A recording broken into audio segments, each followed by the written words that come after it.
to Bibi Netanyahu yesterday, Israel would have been extinguished. Large portions of the Middle East would have been extinguished, whether it's Saudi Arabia, Qatar, UAE, or others. And you saw that with thousands of missiles raining down upon them. They didn't think they were going to be hit. They thought they'd be watching us fight. And all of a sudden, UAE got hit by 1,500 missiles. He would have taken them out also. And they were powerful. If I didn't come along and terminate the Obama deal, which was terrible, the Iran nuclear deal was a road to a nuclear weapon, a big one, unlimited, legally. I terminated it without even much thought. It was so easy. I terminated that, and then the B-2 bombers. And I did one other thing. I had killed Qasem Soleimani, who was an evil genius. And the reason I did it, I heard he was going to knock out 5 of our military bases. And had he lived, I believe we would be fighting perhaps a different Iran right now, because he's never been replaced, you know. And I did one other, but this one was not picked up. Osama bin Laden. If you read my book, I said you got to take him out 1 year before the World Trade Center came down. So I wish you'd read the book. But you, as a president, to be a good president, I believe you have to have good instincts. And a lot of this is instinct. Yeah, please. Thank you so much for taking my question today, Mr. President. Mr. President, last week you suggested that Europe should take the lead on reopening the Strait of Hormuz. Has circumstances changed now that you're issuing a direct 48-hour ultimatum? And secondly, would a new ceasefire include Israel, or would it just be between Iran and the US? I can't talk about ceasefire, but I can tell you that we have a active, willing participant on the other side. They would like to be able to make a deal. I can't say any more than that. But You've listed the goals. Excuse me. Please, go ahead. You've listed the goals. Mr. President. Who are you with? Who are you with? My name is Dia Kurd. I'm with the largest Kurdish media outlet, Ruda Media Network. It's based in Iran. Go ahead. Mr. President, you said before that you don't want the Kurdish forces to enter Iran and be harmed. Do you still want them to stay away? Or what role do you expect them to play now? I'd rather have them stay away. And then, I'd rather have them stay away because I think they bring with them some problems and some difficulties. And I don't think they bring death, I mean, you know, to themselves. But I'd rather have them stay away. Go ahead. Thank you, Mr. President, for the question. Deliberate attacks on civilian infrastructure violate the Geneva Conventions and international law. Who are you with? I'm with the New York Times. Zolan from the New York Times. Are you failing? Are you concerned? Circulation way down at the New York Times. Are you concerned that your threat to bomb power plants and bridges amount to No, not at all. No, I'm not. I hope I don't have to do it. But again, I just said 47 years they've been negotiating with these people. They're great negotiators. Why would that and because they're not going to have a nuclear weapon. And if somebody that takes my place someday is weak and ineffective, which possibly that will happen because we had numerous presidents that were weak, ineffective, and afraid of Iran, we're never going to let Iran have a nuclear weapon. And if you think it's okay for people that are sick of mind, that are tough, smart, and sick, really sick, you know, from a policy standpoint, from a any which way you want to say, mentally, these are disturbed people. If you think I'm going to allow them, and powerful and rich, to have a nuclear weapon, you can tell your friends at the New York Times, not going to happen. It means violating international law. Quiet. You no longer have credibility at the New York Times because the New York Times said, oh, Trump won't win the election, and I won in a landslide. I won every swing state. New York Times said, oh, Trump won't win the election. New York Times has no credibility. The credibility they have is it used to be all the news that's fit to print. The old gray lady, it was great, but they're running on past fumes, and you can't keep doing that. You have to be able to give the correct news. And people like you, who I know, are fake. You're fake. Go ahead, please. Your messaging on the war has moved from the war is coming to an end to war going to be bombing Iran to the Stone Ages. Right. And we've heard a range of those kind of messages. So so which is it? Are you winding this down? Or are you escalating I can't tell you. I don't know. I can't tell you. Depends what they do. This is a critical period. They have a period of, well, till tomorrow at 8 o'clock. I gave them an extension. They asked for an extension of 7 days, right? I said, Steve, give them 10 days. 10 days is up actually today, so I gave them 11, I guess, indirectly. I thought it was inappropriate the day after Easter. I want to be a nice person. They have till tomorrow. Now, we'll see what happens. I can tell you they're negotiating, we think, in good faith. We're going to find out. We're getting the help of some incredible countries that want this to be ended because it affects them also. A lot of people are affected by this. But we're giving them till tomorrow, 8 o'clock Eastern time.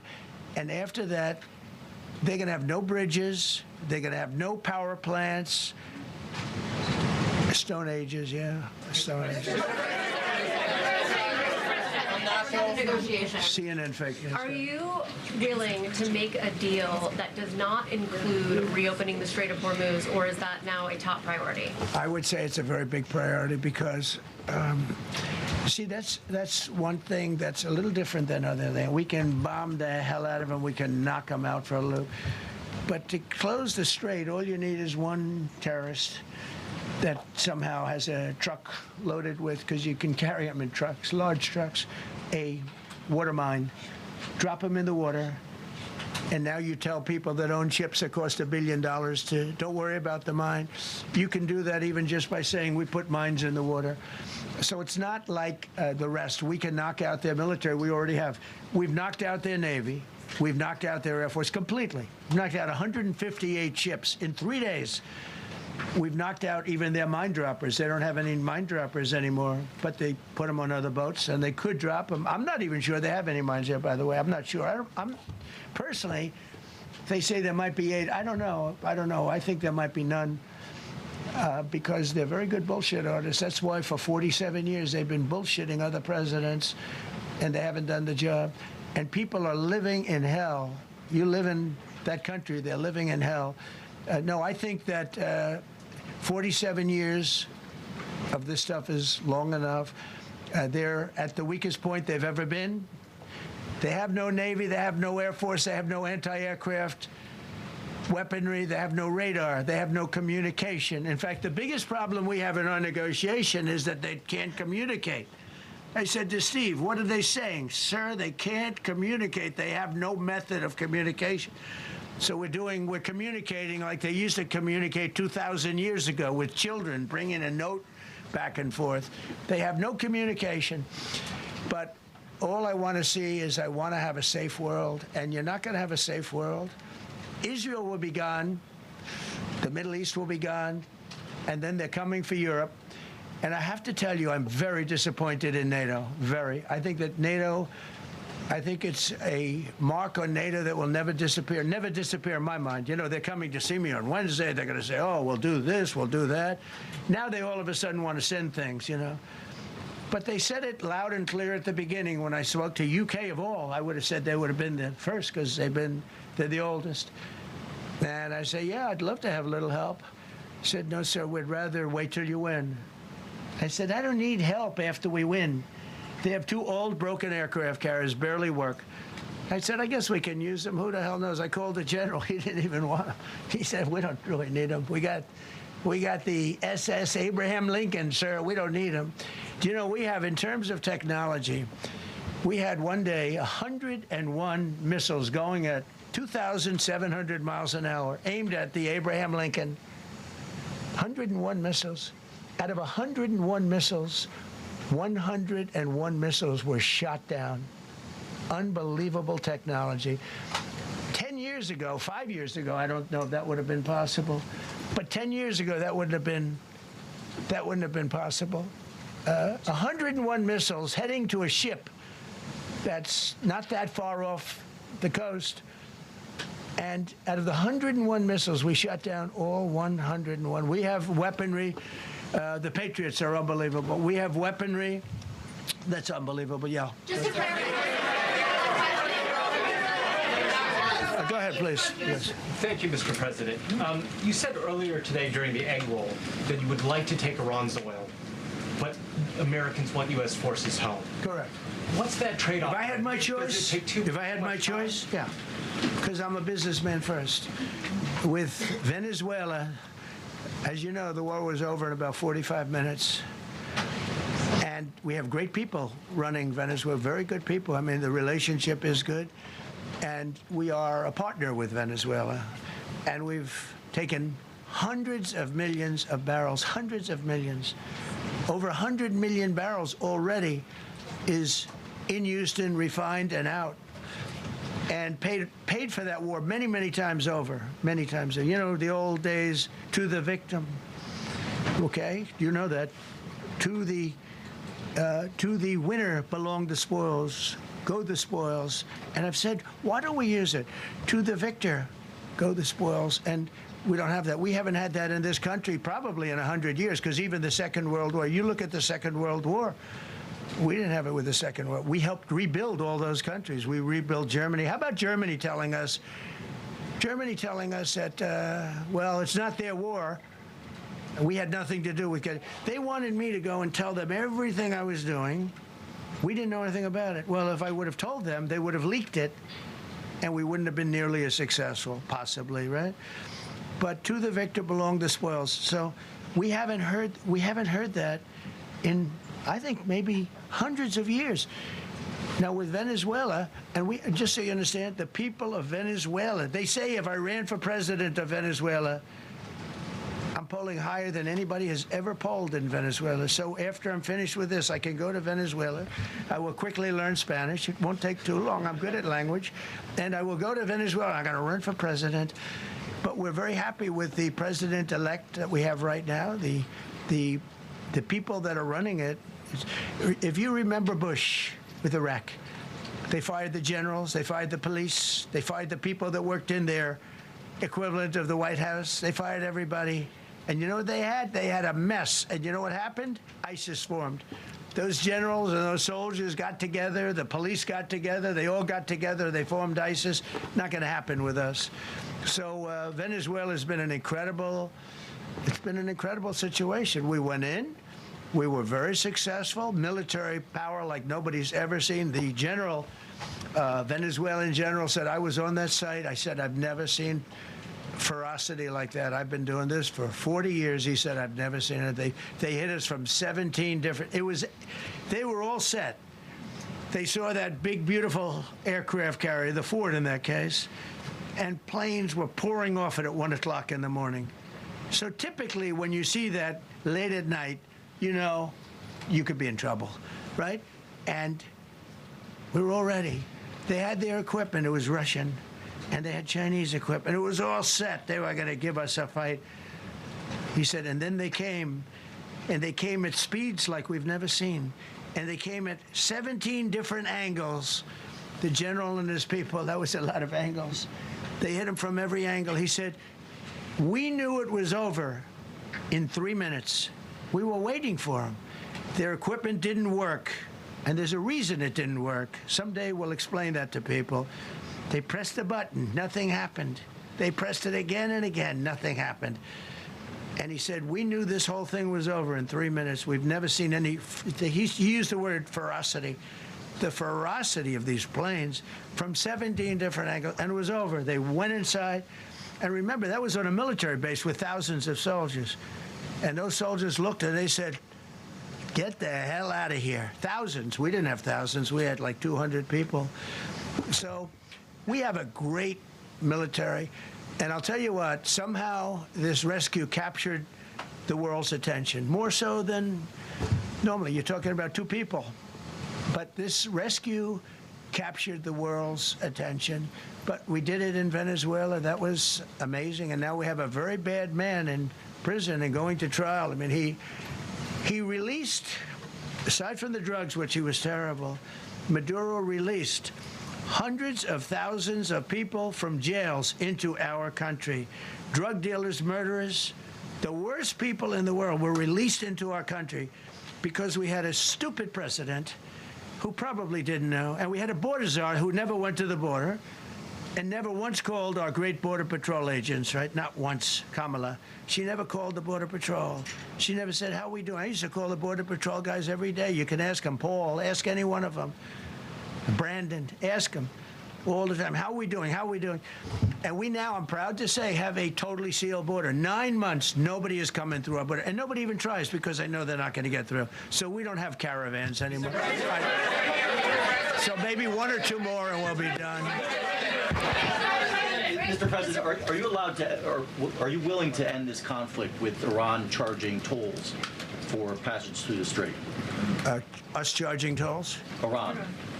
What about us charging tolls? Is that something you're considering? I'd rather do that than let them have them run. Why shouldn't we? We're the winner.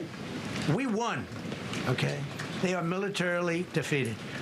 The only thing they have is the psychology of, oh, we're going to drop a couple of mines in the water, all right? No, I mean, we have a concept where we'll charge tolls, okay? I thought you meant us. Your question would have been more accurate if you said us. Go ahead. Thank you very much. So just to clarify, in order for Iran to successfully meet your deadline tomorrow, do they have to make a deal, open the strait, or both? We have to have a deal that's acceptable to me. And part of that deal is going to be we want free traffic of oil and everything else. Mr. President, thank you very much. You've said glory be to God in this conflict. Do you believe that God supports the United States' actions in this? I do, because God is good. Because God is good, and God wants to see people taken care of. God doesn't like what's happening. I don't like what's happening. Everyone says I enjoy it. I don't enjoy this. I don't enjoy it. These 2 guys don't enjoy it. You know, people say, "Oh boy, they're so tough." I don't like seeing people killed. I've ended 8 wars. Nobody's ever done it. The person who won the Nobel Prize came to me and said, "You deserve the Nobel Prize." She announced that. When they announced, they said, "Goes to Maria. She's a great person, really a good person." She said, "No, no, no. This is ridiculous. They gave me the Nobel Prize. President Trump ended 8 wars. I could go over every one of them, including India and Pakistan, where the Prime Minister of Pakistan said, President Trump saved from 30 to 50 million lives. That makes me much happier than what we're doing right now. That makes me much happier. We have 1 more to end, by the way. President, you called yesterday in your Truth Social, you called the Iranians crazy bastards. True. What is your response to critics who say that I don't care about critics. What is your response to critics who say that it is your mental health that should perhaps be examined as this war continues? I haven't heard that. But if that's the case, you're going to have more people like me, because our country was being ripped off on trade, on everything for many years until I came along. So if that's the case, you're going to have more people. Dasha, go ahead. Dasha, go. You said that very little is off limits in Iran as far as targeting, including power plants, bridges. You've mentioned those. Very little is off limits. Are there certain kinds of civilian targets, though? I'm thinking I don't want to tell you that. I don't want to tell you that. We have a plan, because of the power of our military, where every bridge in Iran will be decimated by 12 o'clock tomorrow night, where every power plant in Iran will be out of business, burning, exploding, and never to be used again. I mean, complete demolition by 12 o'clock. And it'll happen over a period of 4 hours if we wanted to. We don't want that to happen. We may even get involved with helping them rebuild their nation. And you know what? If that's the case, the last thing we want to do is start with power plants, which are among the most expensive thing, and bridges. You saw the bridge. The bridge went. We were very close to a deal. And then I got a call from Mr. Witkoff, Mr. Kushner, and J.D. saying, I think they're breaking the deal. I said, tell them that's okay. Don't worry about it. But tell them to look out their window and watch. And within 45 minutes, I gave the order to knock out the biggest bridge. I gave the order, knock out the biggest bridge in I believe, the Middle East, but the biggest bridge in Iran.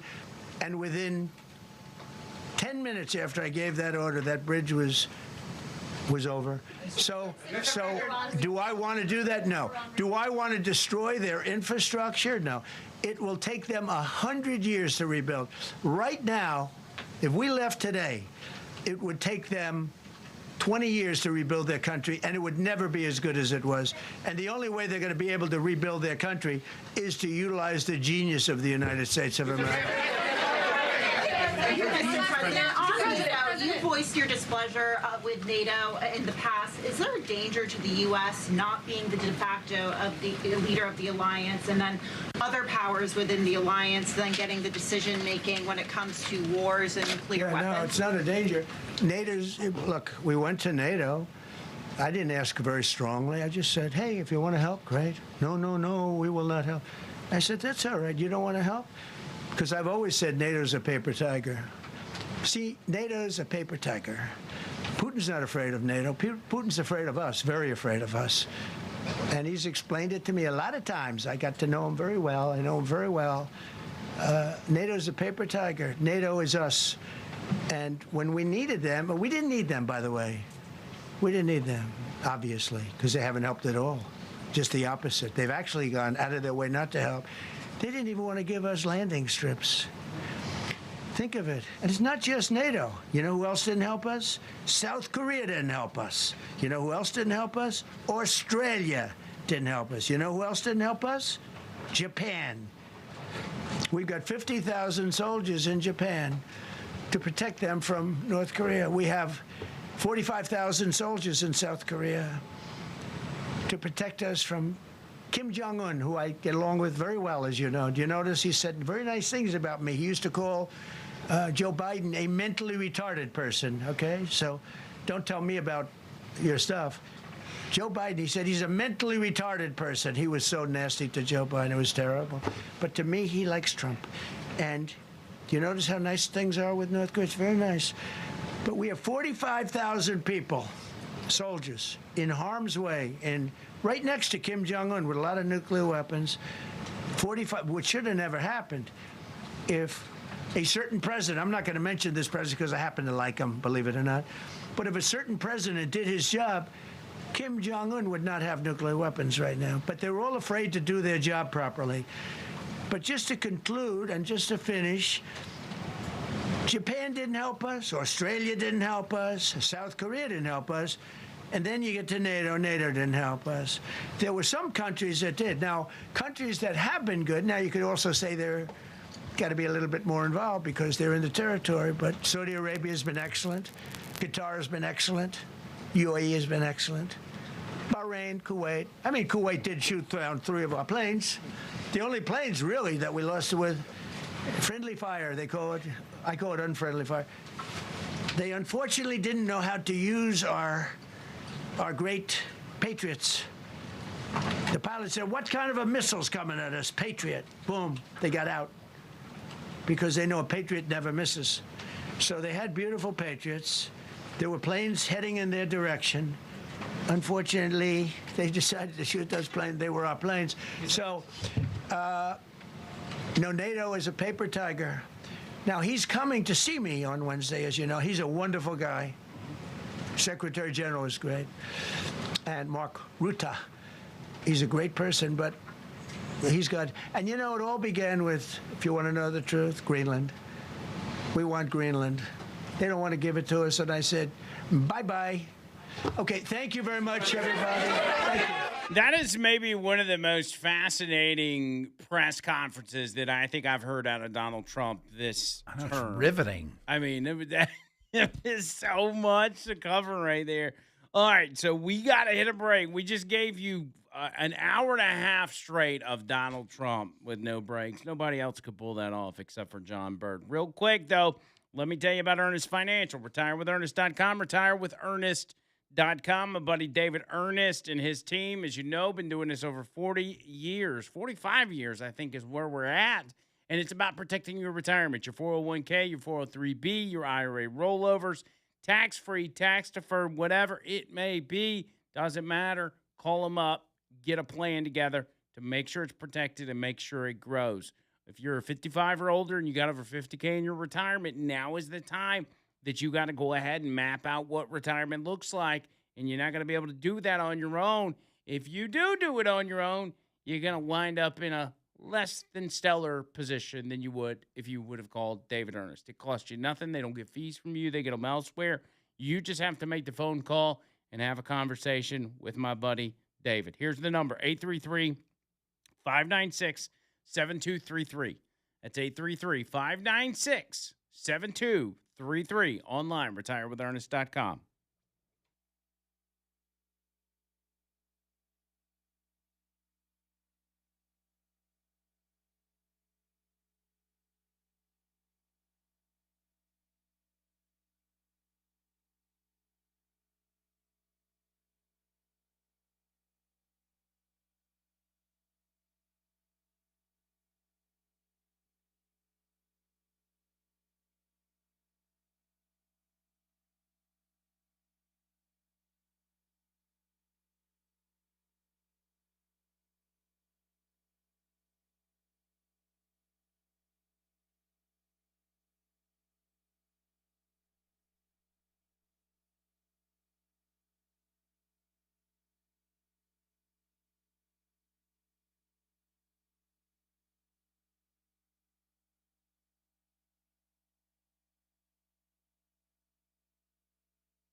All right, let me give it to you here.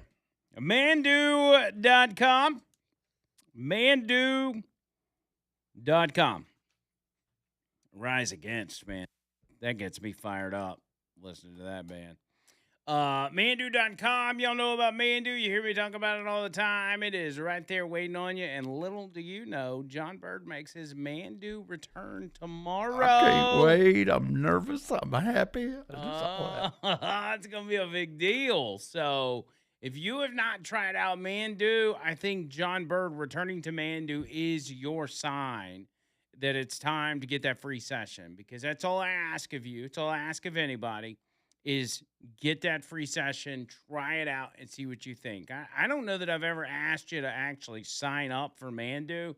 I've only wanted you to try it out. But trying it out is what leads you to say, okay, Andrew was telling me the truth. This is the real deal, and I still have time to get myself in shape for summer. You do, because this stuff, I'm telling you, it gets you results so fast, you will not believe it. Man, woman, 18 or 80 years old, everybody's included in this.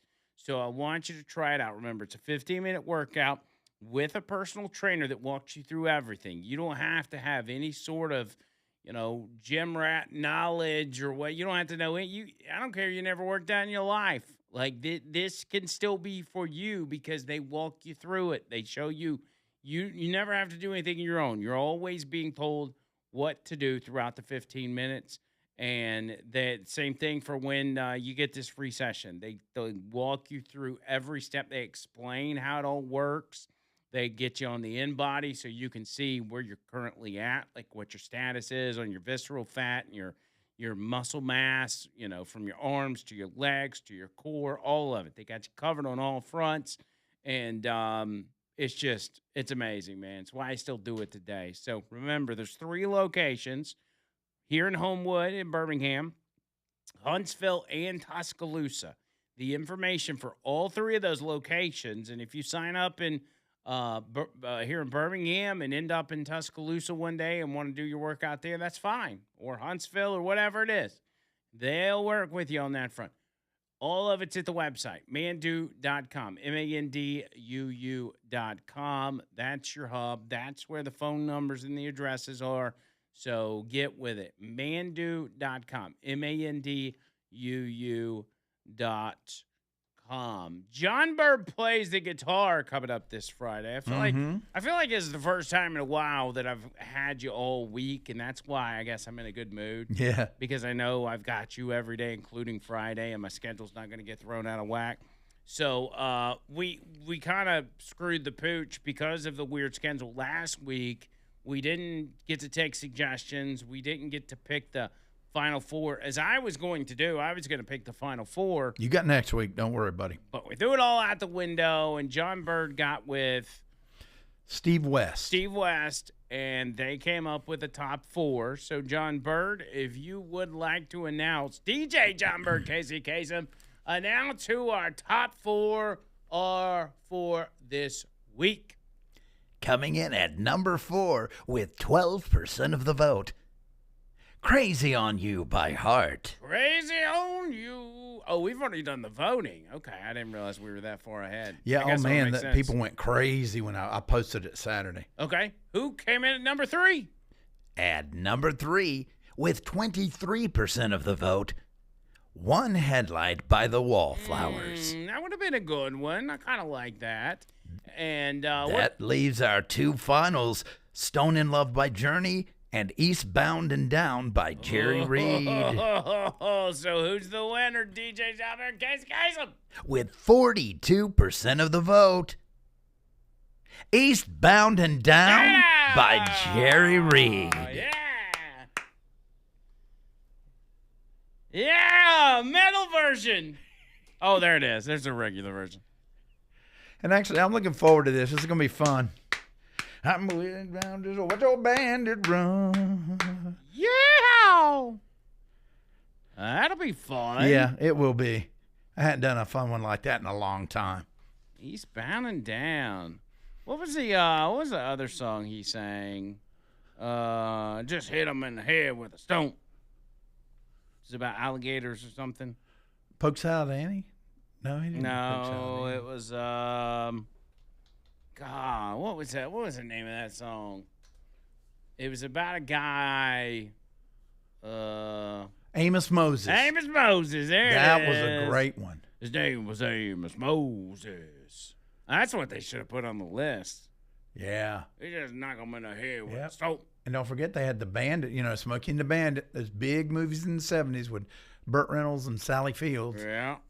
He did all the music to it, and he was in it. Yeah, that's right.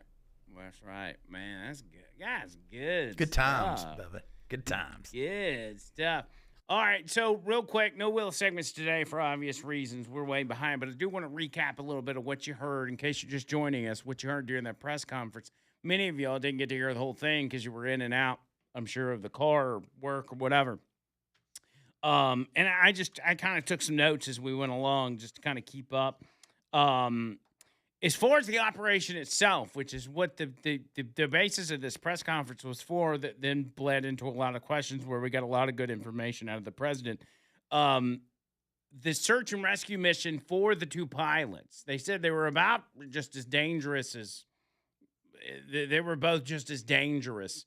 But the one they did in an operation during the day, which is incredibly difficult based on the fact that they have a lot more advantages at nighttime, where the Iranians can't really see that well at night. We've got these, top of the line technology and goggles, night vision cameras that can see even more clearly than you can see during the day. And so one was at night, one was during the day. They ended up fooling the Iranians in this rescue mission by pretending to look in a place that was 25 miles away down the coast from where the soldier actually was. And so as the Iranian government had put out a bounty, which gave these IRGC fighters, great incentives to get out there into the mountains, into the area where this plane went down, and find these pilots, any indication that that pilot was in a particular area, they were going to go after that. So they saw all these planes flying around. They're like, oh, it must be over there. Let's go get our bounty, which gave them gave us a huge advantage in recovering these guys. I think 48 hours is what the entire operation took between the two soldiers. They also had planes giant planes, and I don't know exactly what kind of planes these were, but they were older planes that they brought in that had a lot of the equipment that they were using in order to conduct this rescue mission. Well, once the planes landed, it was in like wet sand, like the terrain was just bad, and it put them in a position where these planes that they brought in, they could not take back off. They couldn't get them out of there. So what the Trump administration and our top military leaders decided to do, and I'll go ahead and tell you this was Trump's call. He said, destroy those planes, get what equipment you can, destroy everything else, and get the hell out of there.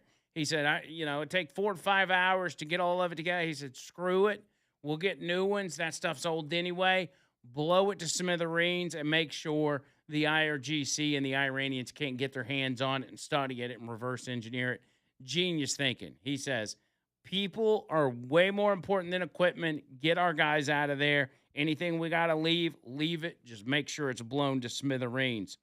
Also, on the aspect of the leak coming out of the White House or the Pentagon that said these pilots were missing in the first place, those media reports put those pilots and the people searching for them in danger.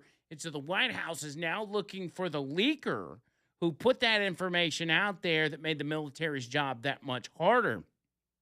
They said they are going to find that leaker and bring him to justice. He said, all we got to do is just go to the outlet that put it out there and say, hey, national security reasons, tell us who it was that told you. Bada bing, bada boom. They ain't playing around with leakers, by the way. I don't know if you've noticed it, but by this point, if you don't realize, the Trump administration does not play around with leakers. That used to be this old thing where it's like, oh, man, that's just part of the game and anonymous sources and this and that and the other. Not anymore, cuz. Not when it comes to national security. Leakers ain't going to fly. What else did they bring up?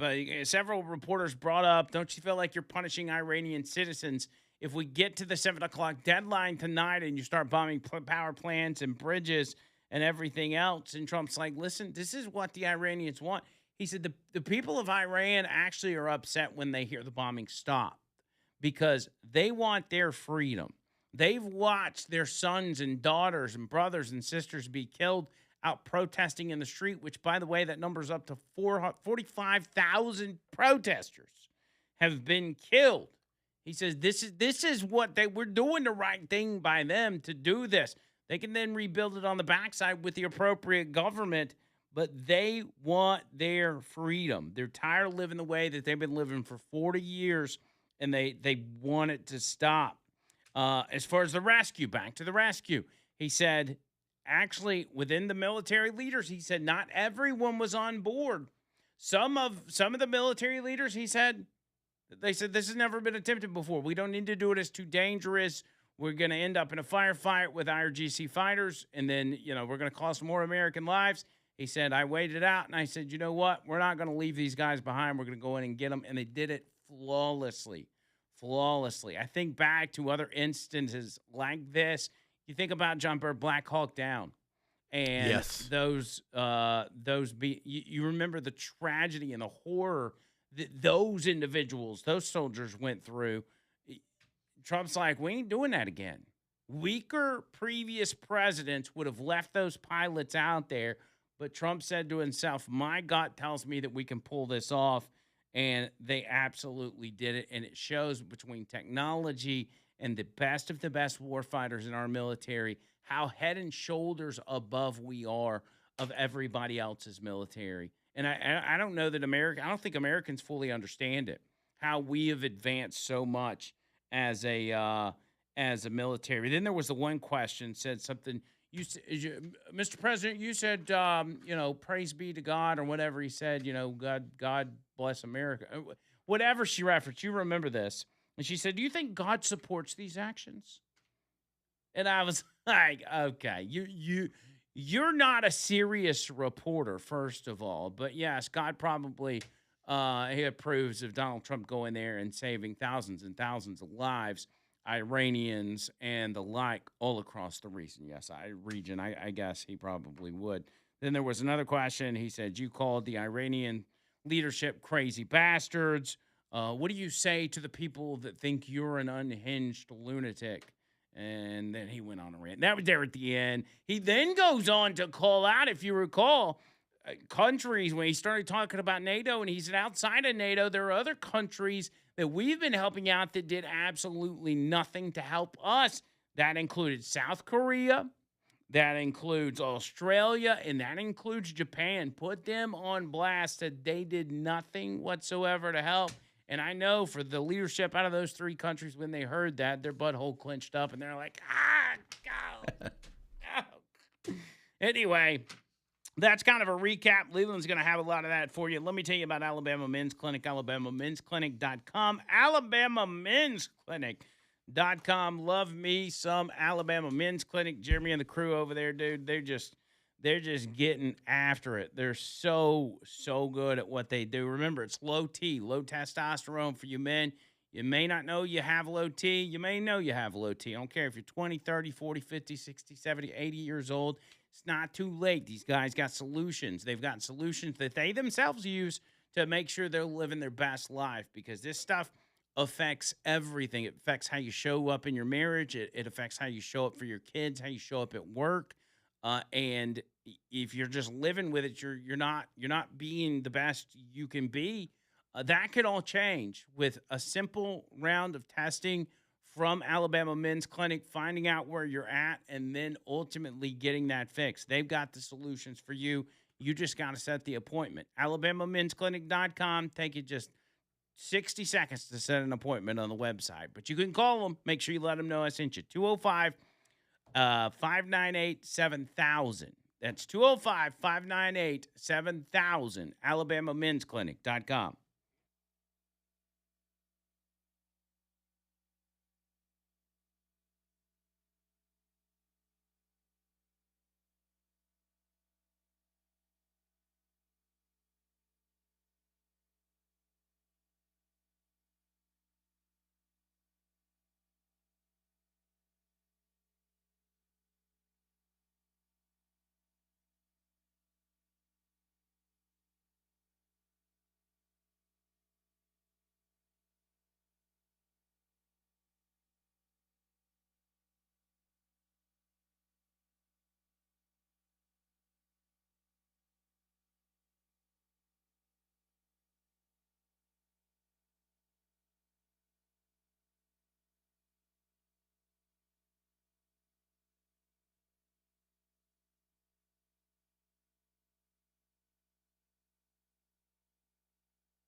All right, here we go.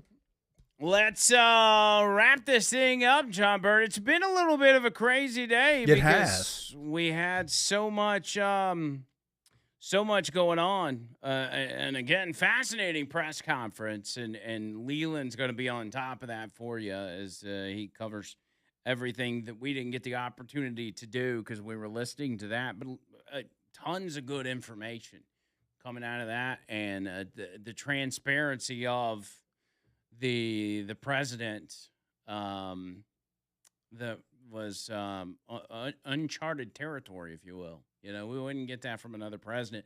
Just especially when it comes to, he said not everybody was on board. With the military leaders, he said some of them, and again, it goes back to like I think about previous administrations. Some administrations, if not all of them, would have said, you know what, those two pilots, it's just too dangerous to go in there and get them, and you just leave them. Trump's not that guy. He's not that guy. He doesn't want to leave soldiers behind, and he wants to save as many lives as possible.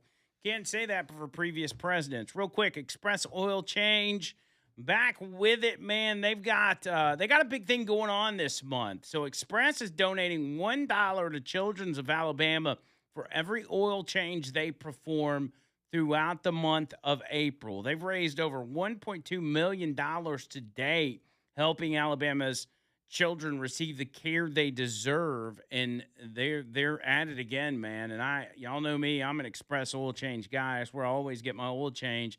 This is just that much more reason to do it. The fact that they're, again, contributing to Children's of Alabama, which does such vital work. They're not just changing oil, they're changing lives, baby. So Express Oil Change is the home of the 10-minute oil change, as you know. Get with them. Find all the information you need at expressoil.com. Expressoil.com. Find your nearest location. There's probably one right down the street from you, but that's where you need to get it done, Cuzzy. And Noto Roofing. Speaking of the best, Noto Roofing is the best. Y'all get with them and get your free roof inspection. It's free. Not just a roof inspection, the complimentary roof tune-up. Don't go with a fly-by-night roofing company. They're all over the place. Go with the one you can trust. Make sure you mention Andrew Mclain when you talk to him. 205-848-2299.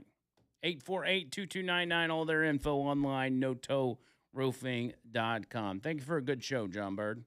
Yes, sir. Anytime, my friend. We're out of here. Back tomorrow with a brand new one. Until next time, see you, God.